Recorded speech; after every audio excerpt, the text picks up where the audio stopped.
Kaixo artistak datora mazazpigarren igarkizuna. Kasu honetan, animalia bat da. Ez dakita aurrekoak asmatu dituzu, baina ea honetan lortzen duzun. Nere ustez oso erraza delako, ezta? Beraz, animalia bat da. Zer dela eta zer dela egunsentiko abeslaria?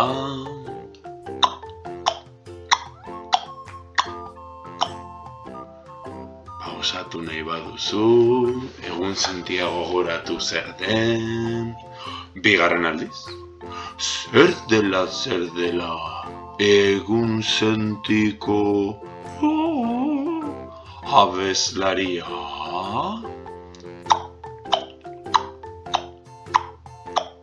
Asmatu duzu bestela pista bat. Zein da hori?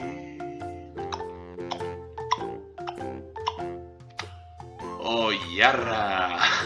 Asmatu duzu? Primeran zenekien hauze. Begiratu ze polita. Oiarra!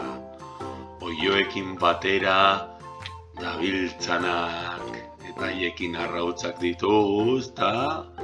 Tortilla gozo egiteko beste bat arte.